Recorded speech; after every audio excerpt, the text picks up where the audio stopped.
Bom dia, pessoal! Todo mundo conhece um remedinho ótimo para qualquer problema no estômago, no fígado, nos rins. Mas e o pâncreas? Você sabe dizer pelo menos onde ele fica? O que ele faz? E quais os sinais de que alguma coisa não vai bem com ele? Desmaiava, todos os dias eu vomitava. E quando é o caso de um transplante? Estou muito mais forte. Agora dá vontade de sair correndo, eu ainda não posso. Ainda estou nessa recuperação, mas é a sensação de que eu posso fazer tudo. Hoje também você vai conhecer um exame capaz de diagnosticar antecipadamente o câncer de pâncreas. É uma grande vantagem porque o câncer de pâncreas é uma doença silenciosa, assintomática e que muitas vezes os sintomas só aparecem quando a doença está em estágio avançado. Para conversar com a gente hoje estão aqui a doutora Cíntia Cercato, que é endocrinologista, e também o doutor Luiz Carneiro, que é gastroenterologista e hepatologista. E se você tem dúvidas, quer mandar comentários, escreve para cá, 40022884 ou usa a hashtag Você no Bem-Estar. A gente vai começar o programa de hoje falando sobre o transplante de pâncreas. Não é uma solução muito comum, não é muito usado. Ele é usado em casos raros, em diabetes também complicadíssimas. E a gente vai conhecer agora a história da Silvia, que fez esse tipo de transplante. Ela, inclusive, mandou uma mensagem muito especial para a gente. Antes da reportagem, vamos ver o que ela escreveu. Olha a Silvia aí. Silvia da Rocha, quem sabe até parente, né? Pois é. Da Rocha Caldas. Olha que cara boa. Desejo que um dia todos os diabéticos tenham uma forma de se curar e evitar todas as complicações da doença. Obrigada pelo carinho da equipe. Ô Silvia, a gente que agradece a sua atenção com a nossa equipe, a Valéria Almeida e toda a equipe do Bem-Estar esteve lá com ela. Vamos conhecer a história, vamos ver como foi que tudo aconteceu e aí o transplante foi feito. Conta pra gente, Valéria. Eu tinha 9 anos quando minha mãe descobriu que eu era diabética. Não conseguia me manter praticando esporte, porque eu sempre desmaiava, eu tinha dificuldade de controlar a glicemia sempre. Jéssica e Silvia sofreram com a diabetes tipo 1, doença provocada por uma falha no funcionamento do pâncreas. O órgão é responsável pela produção da insulina, que regula a taxa de açúcar no sangue. Eles ficaram doentes na infância e na adolescência. Quando eles chegam nos seus 30, 40, metade deles vão ter as complicações do diabetes. E aí a gente passa a entender esse diabetes tipo 1 já na sua forma mais grave. Na adolescência, a Jéssica não entendia a gravidade da doença e comia o que não podia. Comia doce escondido, caixa de chocolate, leite condensado, as traquinagens, coisas que não poderiam fazer. E eu fui internada várias vezes com cetoacidose diabética, que é quando a diabetes vai num nível extremo, eles te internam. As consequências foram sérias e graves. Eu tive retinopatia diabética, que é quando vários diabetes você pode notar que eles perdem a visão. Tive problema cardíaco, vai afetando o coração, aí fiquei com insuficiência cardíaca e começou a afetar os meus rins. A Jéssica precisou também de remédios para o coração e sessões de hemodiálise para filtrar o sangue, serviço que o rim já não conseguia fazer. Desmaiava, passava uma na máquina, todos os dias eu vomitava. Por causa de um tipo de diabetes, conhecida como hiperlábio, a Silvia tinha apagões repentinos. Tinha laudos dizendo que era risco de morte iminente, incapacidade laboral e tudo jovem e aparentemente bem. Quando manifesta essa forma grave, onde o risco de conviver com o diabetes, com a insuficiência renal, passa a ser maior do que o risco de um eventual transplante, de uma cirurgia, das drogas, dos remédios para manter o pâncreas funcionando. Então, nesse momento, a gente começa a pensar no transplante. A Jéssica teve indicação de transplante duplo, pâncreas e rim na mesma cirurgia. Você vai vir aqui para o hospital, seu pâncreas e seu rim chegaram. Nossa, eu não sabia o que fazer. Fiquei muito feliz, muito feliz. A Silvia, que recebeu o pâncreas, compartilha da mesma felicidade. Quando chegou o pâncreas, eu estava tão feliz. E assim, não deu para ter medo, não deu para ter nada. Depois do transplante, a diabetes de uma vida inteira não existe mais. Estou muito mais forte. Agora dá vontade de sair correndo, eu ainda não posso. Ainda estou nessa recuperação, mas é a sensação de que eu posso fazer tudo. Tenho muitos planos, muitas expectativas e tudo isso graças ao meu transplante. Estou muito bem. Dá até para voltar a comer um docinho para comemorar.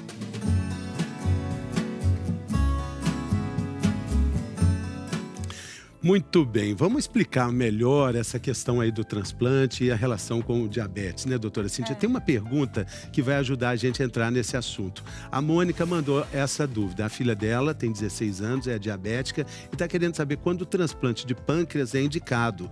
E ela completa, o diabetes tem cura? Veja, o transplante do pâncreas, ele só é indicado para casos de diabetes do tipo 1 já muito avançados, já com muitas complicações. Porque o transplante de pâncreas também tem suas desvantagens e seus riscos. Então, você tem que pesar o risco-benefício. Então, é só para aquele paciente diabético tipo 1 que já tem doença muito avançada, com muitas complicações, como a retinopatia. E, em geral, é feito esse transplante duplo, 75% dos casos. Então, você faz o transplante do pâncreas e do rim. Então, a maioria dos pacientes já está, inclusive, até em diálise. E o diabetes tipo 2, então, já não é indicado? Não é indicado. E diabetes tem controle, daqui a pouco a gente vai falar mais sobre isso, né? Exatamente. Agora, vamos explicar um pouquinho do pâncreas, que é um órgão que a gente fala pouco, que a gente vê pouco, que a gente sente pouco. Não vê nunca. Eu tô falando aqui no Bem-Estar. Aqui no Bem-Estar a gente também não vê muito. A gente vê vários aqui no Bem-Estar, mas a gente não vê muito ele. E sabe, Mayra, ele é um órgão importantíssimo, porque ele é um órgão que faz parte de 2 sistemas. Ele faz parte do sistema endócrino, justamente porque ele tem uma função na produção hormonal, que vai regular a glicose, e ele também participa do sistema digestivo, por conta também de produção de enzimas que vão participar da digestão. E aqui, o que a gente está vendo aqui já é outra coisa, já é o baço, aqui né? Aqui é o baço, né? E ele é esse pedaço aqui, né? Isso, ele fica em íntimo contato aqui com o duodeno, com o intestino, tá? Tem 3 partes, né? A cabeça, o corpo e a cauda. E a parte da cauda, ela tem esse contato aí íntimo com o baço. Vamos explicar então aqui, doutor Luiz, a parte da função digestiva do pâncreas. O pâncreas também produz tipo um suco digestivo como o estômago. Nós fazemos a alimentação e esse alimento passa para o duodeno e no duodeno esses alimentos, né, carboidratos, gordura e proteínas têm que ser quebrados, digeridos para que se faça a absorção. E o pâncreas é fundamental porque faz o suco pancreático, né, que faz a digestão. Isso aqui exemplifica bem a função do pâncreas aí. Digerindo a gordura, proteína e aqui a digestão do carboidrato. Então esse efeito, ele transforma grandes moléculas, grandes pedaços em pequenininhos pedacinhos que podem ser absorvidos para a circulação, onde vão para o fígado e lá serão metabolizados junto aos hormônios aqui produzidos. E o que o pâncreas tem a ver com a vesícula? É porque o canal que traz a bile para o intestino desemboca no mesmo local em conjunto, juntamente com a vesícula. Vamos ver se a gente consegue mostrar isso aqui, doutor? Então, pegando aquele pâncreas lá. Então aqui nós teríamos a localização do pâncreas, aqui é o estômago, o alimento passaria do estômago, iria... Vou tirar essa é a continuação do pâncreas. O pâncreas estaria aqui atrás do estômago. Aqui é o baço, que tem relação íntima, e aqui é o duodeno, onde recebe o suco pancreático.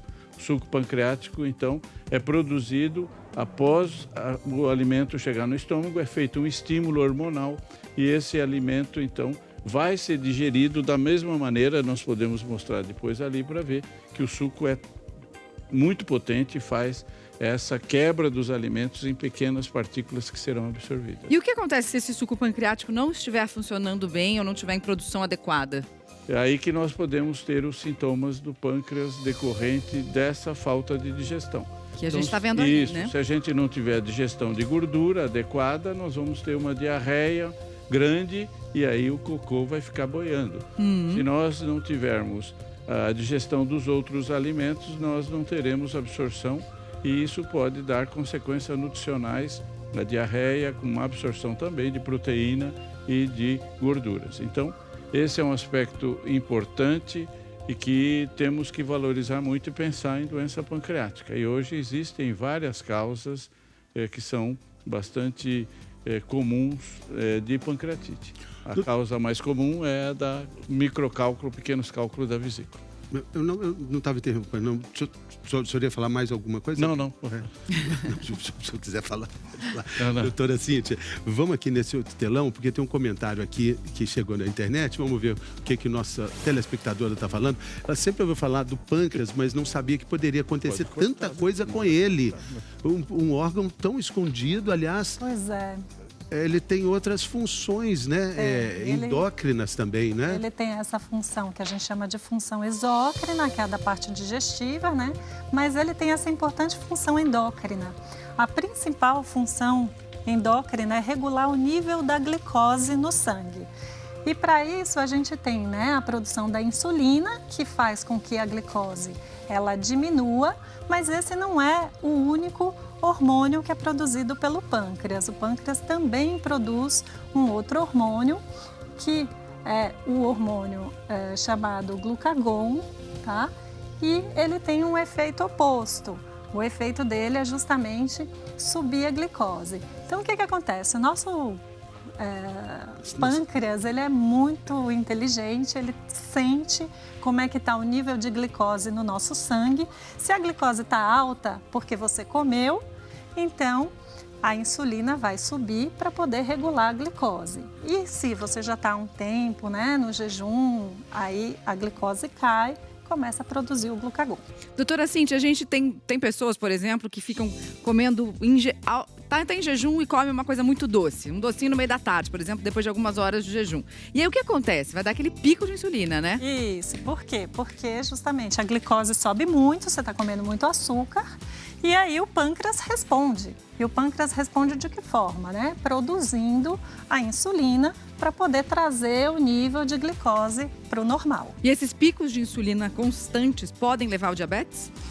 Na verdade, o que pode levar ao diabetes do tipo 2 é principalmente o ganho de peso. Então, o ganho de peso, se a pessoa ela acaba, né, consumindo, porque isso é uma dúvida super comum. As pessoas acham que se comem muito doce, elas vão ficar diabéticas. Na verdade, é que se você ganhar muito peso, aí você tem um risco de desenvolver o diabetes do tipo 2. Pergunta da internet, nosso auditório virtual. Vamos ver a dúvida. Meu pai tem pancreatite. Tudo que tem tite é inflamação, né? É grave, doutor Carneiro? A pancreatite tem várias formas. Tem a pancreatite aguda, que é edematosa, que é um simples inchaço do pâncreas. E essa pancreatite não é um quadro tão grave. Mas existem formas que são extremamente graves de pancreatite, em que esse suco que não passa para o intestino, ele é retido, ele é represado e ele termina fazendo a digestão do próprio pâncreas. Então, isso é a pancreatite. Isso pode ser crônica, que pode ser a pancreatite crônica, que vai progredindo lentamente e pode dar os sintomas. E tem as agudas, que podem também ter formas graves. Felizmente, a grande maioria são formas mais leves. E a maior parte das causas de pancreatite são as pedras na vesícula? A causa mais frequente de pancreatite, principalmente em mulheres, são pequenos cálculos na vesícula. O canal da bilis é o mesmo do canal do pâncreas, e quando esse cálculo passa, ele pode impactar, ele pode obstruir esse canal, ou ele pode raspar e fazer uma feridinha e causar um retardo do esvaziamento, um represamento do suco pancreático. E isso pode levar a uma pancreatite. Aí nós temos que tomar medidas terapêuticas e tratar esses doentes. Nós vamos falar agora de um biosensor que identifica precocemente o câncer de pâncreas, que é, como a gente sabe, difícil de ser identificado antecipadamente. Esse biosensor está sendo desenvolvido na Universidade de São Carlos. Se a gente fala de São Carlos, a gente fala do destemido repórter Rafael Castro, que conta tudo isso pra gente agora. Um pinguinho e pronto. O soro do sangue entra em contato com um chip que tem partículas de ouro e anticorpos. É o biosensor. Os anticorpos reagem quando encontram uma proteína chamada CA19-9. Todo mundo tem essa proteína no sangue, mas normalmente quando ela está numa quantidade muito grande, ela indica que há alguma coisa errada, principalmente com as células do pâncreas. Isso pode indicar o crescimento de tumores. Um aparelho identifica a quantidade da proteína no sangue. Depois, um gráfico mostra a concentração dessa substância. Quanto maior a concentração de proteína, maior é a chance de que o paciente venha a desenvolver câncer de pâncreas ou que tenha pancreatite. E isso pode ser descoberto, dependendo da concentração, mesmo antes de a doença se manifestar. É uma grande vantagem porque o câncer de pâncreas é uma doença silenciosa, assintomática e que muitas vezes os sintomas só aparecem quando a doença está em estágio avançado. Foram 4 anos de estudo no laboratório do Instituto de Física da USP em São Carlos, no interior de São Paulo. Em parceria com cientistas portugueses e pesquisadores do Hospital de Câncer de Barretos, a equipe avaliou amostras de sangue de 25 pacientes. Uma das vantagens do biosensor é a rapidez. Em 8 minutos, sai o resultado que pode indicar o risco de câncer de pâncreas, enquanto outros exames que já existem no mercado levam mais tempo, viu? Em média, 40 minutos. Quer dizer, essa técnica aqui é 5 vezes mais rápida e, segundo os pesquisadores, também é mais barata. O teste que já está no mercado, ele tem um custo estimado de 10 a 15 reais por teste. No caso esse daqui, ele tem um custo estimado entre 5 e 6 reais por teste. Mais barato e mais rápido. Mais barato e bem mais rápido. A ideia é que esse exame seja um exame de rotina, assim como qualquer um outro, com a esperança de salvar muitas vidas com o diagnóstico precoce. Muito bem, Rafa Castro, muito bem, né? Tomara que isso... Chegue logo, né? Logo, né? Exato. A gente recebeu agora, pelo Fale com a TV Globo, essa questão aí, olha, a Janaína Rocha. Só tem Rocha aí. Nossa, vocês estão dominando o mundo. Meu pai teve câncer de pâncreas, descobrimos e já estava em estágio avançado. Muito bom saber que agora pode ser diagnosticado precocemente, né? Ela mandou pelo Falecom. Obrigada, Janaína. O 40... 022884. 2884, era isso mesmo. Você olha pra mim porque você sabe que eu vou completar, né? Exatamente. Não, eu olho pra você falar com esse sorriso lindo, mano. Tem mais uma dúvida. Tem mais uma pergunta agora da Maria Angélica. É possível prevenir o câncer de pâncreas, doutor Luiz? O grande responsável na atualidade do câncer, a maior causa é ainda associada ao tabagismo. Cigarro? Cigarro. Então não fumar é essencial. Não fumar é essencial. Mais um ponto para o cigarro, né, gente? Menos um ponto. Né? Menos um ponto. Né? Existem outros fatores, a obesidade, a inflamação crônica do pâncreas, a pancreatite crônica, aquilo que nós já falamos. Mas, no momento, eu acho que o cigarro é o grande vilão da história. Então, eu acho que parar de fumar é um conselho muito oportuno e sábio para quem quer prevenir esse tipo de câncer, além dos outros tantos que o cigarro é responsável. Não é fácil, mas vale a pena, né? Exatamente. Tem mais uma dúvida. Vamos ver aqui. A Renata. A cirurgia bariátrica pode gerar algum problema no pâncreas, doutora Cíntia? Olha, na verdade não existe relato de problema no pâncreas pós-cirurgia bariátrica. O que pode acontecer é que pessoas que fazem cirurgia bariátrica, elas têm um risco maior de ter hipoglicemia. Tem uma situação que a gente chama de síndrome de dumping, tá? Por conta das mudanças que tem na anatomia do trato gastrointestinal, que aumenta um hormônio que sensibiliza muito a célula que produz insulina. Então, podem acontecer hipoglicemias após a cirurgia bariátrica por esse aumento da sensibilidade dessas células que produzem insulina no pâncreas. A gente tem uma pergunta, mais dúvida, vamos ver aqui. A Araceles. Tirei a vesícula. O pâncreas corre algum risco depois da retirada? Só de ficar com saudade da vesícula, né? Assim como você vai ficar com saudade da gente também, que a gente volta já já. A gente responde daqui a pouco. Depois do intervalo, Araceles. E também vamos falar jejum prolongado para diminuir a gordura do fígado pode provocar mais gordura ainda. Vamos falar sobre isso daqui a pouco, depois do intervalo.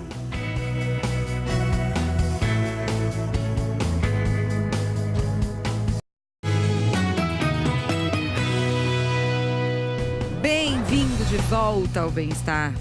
Você vai falar agora. Nós vamos falar sobre regimes que são usados para diminuir a famosa esteatose hepática, também conhecida, né, doutor Carneiro, como gordura no fígado. Aí a pessoa faz um jejum prolongado, mas o que pode acontecer? O famoso efeito rebote. A gordura acaba aumentando. Por que isso acontece? Vamos ver na reportagem. Quando a gente pensa em hábitos que fazem mal para o fígado, a primeira coisa que vem à cabeça é o álcool. Mas esse órgão tão importante do nosso corpo também é afetado diretamente pela nossa alimentação. A doença hepática gordurosa não alcoólica avança na população e já atinge 30% dos latino-americanos. E a obesidade está no centro desse problema. A capacidade que o fígado tem nessas pessoas de metabolizar essa gordura que chega até ele é diminuída nesses indivíduos e a capacidade que o fígado tem de exportar essa gordura sob a forma de colesterol também é diminuída. A resultante disso é acúmulo excessivo de material lipídico, de gordura dentro do fígado. Um exame de sangue ajuda a descobrir se o fígado está com excesso de gordura e a ressonância magnética dá ainda mais detalhes. A gordura por si só, ela leva a uma inflamação no fígado e cronicamente ao longo do tempo, levando a um estado irreversível, crônico de fibrose. A melhor saída para diminuir a gordura no fígado é praticar atividades físicas e mudar a alimentação. Mas os médicos fazem um alerta. Essa mudança na dieta tem que ser aos poucos, balanceada, porque dietas muito restritivas, radicais, queimam a gordura do corpo, mas aumentam a gordura que chega até o fígado. Aí, o fígado, que já está sobrecarregado, pode acumular ainda mais gordura. Foi a orientação que a dona Maria Nessi recebeu. Há 4 anos, ela foi diagnosticada com a doença hepática gordurosa não alcoólica. Ela tomou uma bronca da médica e mudou os hábitos, com dieta e exercícios. Agora, ela até agradece a doutora. Ela brigou e falou que se eu não cuidasse, ia ser pior para mim. Aí eu fiz exame e deu que eu não tinha mais a gordura no fígado. Ela reverteu o quadro. Como é que faz para reverter esse quadro, doutor Luiz? É possível como? A esteatose hepática, a causa mais comum é erro alimentar mesmo, é sobrepeso ou obesidade. Então, o ganho de peso é muito ruim para o fígado porque aumenta o acúmulo de gordura dentro da célula do fígado. E isso é muito danoso porque gera uma inflamação dentro da própria célula. Então, nós recomendamos a perda de peso.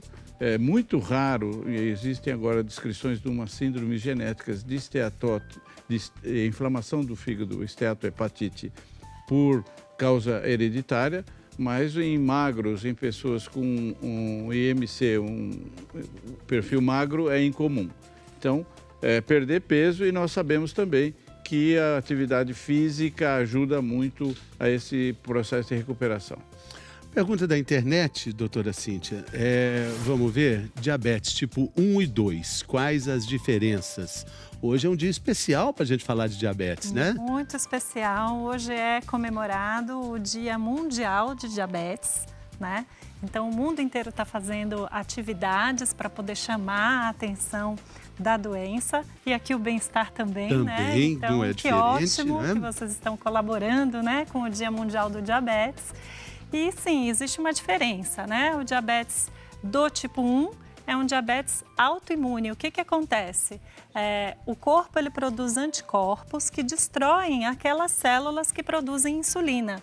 Então, o quadro clínico ele é muito rápido e a pessoa ela fica sem produzir nenhuma insulina e por essa razão, todo paciente com diabetes tipo 1 precisa necessariamente fazer um tratamento com insulina. E normalmente ela se manifesta mais cedo? O tipo 1? Em geral, ela é mais comum na infância e adolescência, mas existem casos de diabetes tipo 1 também em adultos. E diabetes tipo 1 representa 10% do total de casos de diabetes, né? Exatamente. A grande maioria dos casos, 90% dos casos, é o diabetes do tipo 2. O diabetes do tipo 2 é aquele em que O pâncreas, ele está conseguindo produzir insulina, mas essa insulina ela não consegue agir. A gente chama de resistência à ação da insulina. Então, nos tecidos periféricos, no fígado, no músculo, a insulina produzida pelo pâncreas, ela não consegue agir. E aí, o que acontece? O pâncreas ele começa a trabalhar para poder dar conta do recado, porque não está conseguindo colocar a glicose para dentro da célula, até um momento em que existe uma exaustão do pâncreas, né, com uma deficiência na produção da insulina para conseguir suprir essa resistência. Tem mais pergunta, vamos dar uma olhada aqui de quem é agora. Da Araceli de novo, tirei a vesícula. O pâncreas corre algum risco depois da retirada? É a mesma pergunta, a gente volta já. Ela vai ter que esperar mais um pouco, Araceli. Mais, Araceli. Até daqui a pouco a gente volta com a resposta.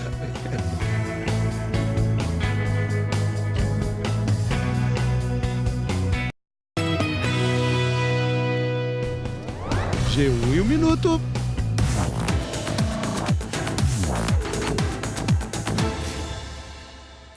Olá pessoal, o futuro ministro da Casa Civil, Onyx Lorenzoni, disse hoje que o governo Bolsonaro terá o Ministério da Cidadania. Onyx, que está coordenando a transição de governo, disse que esse ministério vai cuidar das áreas de desenvolvimento social, direitos humanos e políticas antidrogas. Atualmente, direitos humanos e desenvolvimento social são ministérios separados.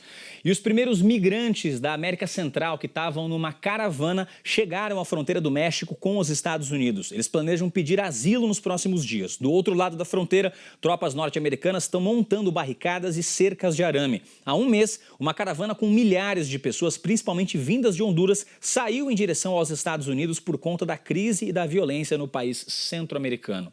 E no Espírito Santo, uma comerciante descobriu que, de repente, estava milionária depois do banco transferir, sem querer, mais de 2 milhões de reais para a conta dela. Rapidinho, a Vanilda ligou para o gerente para informar do erro que foi consertado horas depois. Ela disse ainda que, mesmo com dívidas, não pensou em ficar com o dinheiro. Mari Fê. Muito bem, Vanilda. Muito bem. Troféu joinha para ela, né? Valeu, Cauê. Até mais. Valeu, Cauê. Pergunta da internet, vamos ver quem está falando. Agora sim, agora sim, Araceli. Chegou a sua hora. Ela tirou a vesícula, quer saber se o pâncreas corre algum risco. Não corre não. Fique tranquila.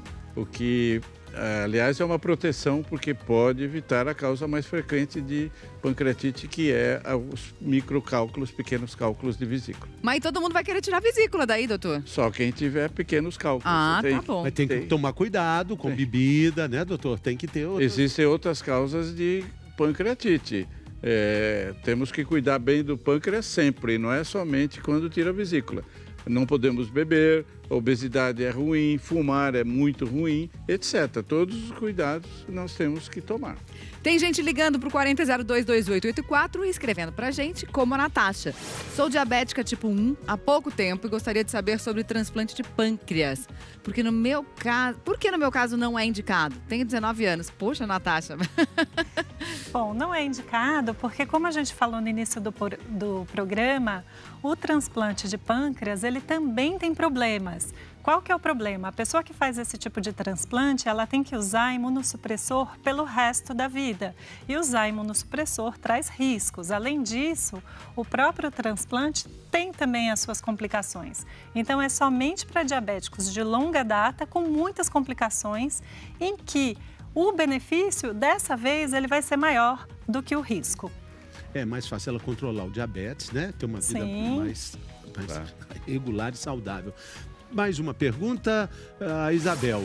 Estou com gordura no fígado, isso gerou problema no pâncreas. Qual médico eu procuro? Primeiro, o endócrino ou o gastro? Olha, primeiro tem que procurar o endócrino e perder peso, porque talvez fazendo uma boa dieta com atividade física, você resolva seus 2 problemas de uma vez só. Então, procure, na verdade, perder peso e ter atividade física, e aí o endócrino pode lhe ajudar muito nisso. Mais dúvidas? Olha lá, Mona Lisa. O pâncreas se regenera, doutor Luiz? O fígado se regenera, o pâncreas não se regenera. Quando nós fazemos a cirurgia do pâncreas, que nós tiramos um pedaço do pâncreas, esse pâncreas vai ficar sem essa parte. E ele pode ter deficiência na produção do suco pancreático que faz a digestão. Mas a parte endócrina, os hormônios, continuarão sendo produzidos. A gente se regenera aqui no Bem-Estar todos os dias, porque a gente vai voltar amanhã, mas o programa de hoje não se regenera mais. Por hoje ficamos aqui, doutor. Se você perdeu alguma parte, programa interessantíssimo. Se quiser rever esse óculos elegante do doutor Luiz, azul como o meu, muito elegante. Tá tudo no Globoplay. Doutora, muito obrigado, foi um prazer revê-la. A gente se vê amanhã. Vem aí o encontro com Patrícia Poeta, Lair Renói, a gente se vê de novo. Se cuida, até amanhã.